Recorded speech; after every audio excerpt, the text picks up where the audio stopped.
Dalam nama Bapa dan Putra dan Roh Kudus, amin. Bu Bapak, saudara terkasih, kaum muda, adik-adik, salam berkat, penuh semangat, berkah dalam. Kembali kita berjumpa dalam renungan harian, hari ini Selasa, 9 Januari 2024. Kita akan mengambil dari Injil Markus bab 1, ayat 21 sampai 28.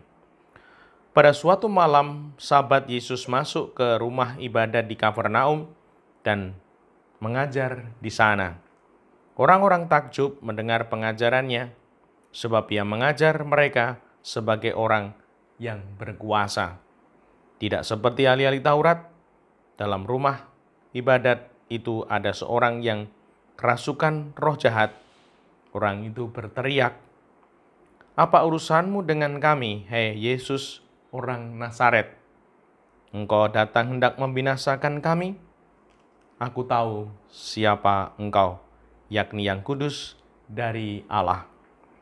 Tetapi Yesus menghardiknya, katanya, "Diam, keluarlah daripadanya."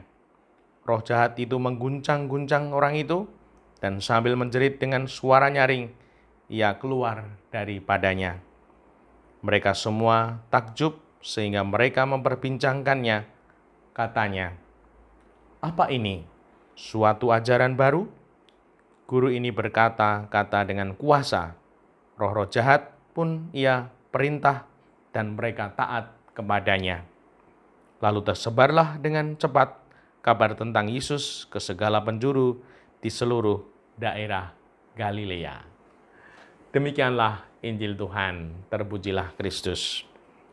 Ibu, Bapak, saudara terkasih, kita dibimbing Tuhan untuk belajar dari Tuhan Yesus yang mengajar sebagai orang yang berkuasa. Semoga ketika kita berkata-kata, kita melihat Tuhan, meneladan Tuhan, supaya apa yang kita katakan paling tidak punya makna. Maka dari itu, kita belajar dari Tuhan sendiri, di mana Tuhan di sini dikatakan orang-orang takjub mendengar pengajarannya, sebab ia mengajar mereka sebagai orang yang berkuasa, tidak seperti ahli-ahli Taurat. Tuhan Yesus tidak sembarangan kalau mengajar, berkata-kata. Apa yang dia katakan adalah hasil dari iman hatinya. Bahkan apa yang dia katakan itu dilakukan, menjadi cerminan hidupnya. Nah, semoga kita juga mau melihat hidup kita untuk tidak sembarangan berkata-kata, terlebih di zaman media sosial ini. Kadangkala kita mudah sekali berkata-kata, sembarangan berkata-kata, dan seringkali apa yang kita katakan tidak ada maknanya, tidak ada isinya. Maka dari itu, kita belajar dari Tuhan untuk sungguh tidak asal berkata-kata, tidak sembarangan, namun sungguh kata-kata ini sudah dipertimbangkan, bahkan hasil hati iman permenungan yang dalam.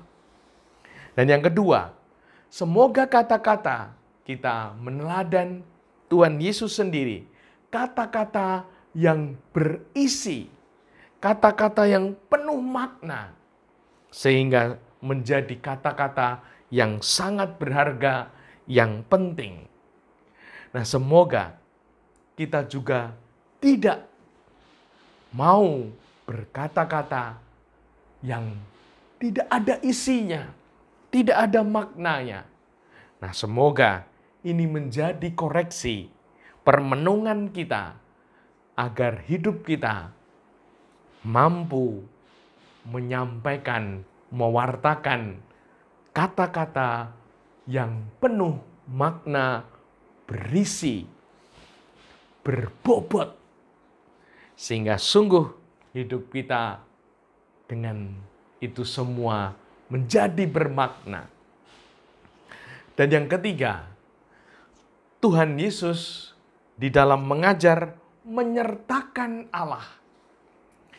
Sehingga Allah hadir, bersinar, bercahaya melalui kehadirannya dalam pengajaran. Semoga kita juga menyertakan Tuhan agar kata-kata kita ini sungguh menyampaikan hal-hal yang baik, benar, berguna, penting, dan berharga. Karena semuanya berasal dari Allah, mengikut sertakan, menyertakan Tuhan di dalam kata-kata kita. Dan semoga dengan demikian, kata-kata kita berkekuatan. Kekuatan Tuhan sendiri. Sehingga sungguh kemuliaan Tuhan makin besar oleh karena pewartaan pengajaran kita. Dimuliakan Tuhan kini dan sepanjang masa. Salam berkat, penuh semangat, berkah dalam. Nama Bapa, Putra, dan Roh Kudus. Amin.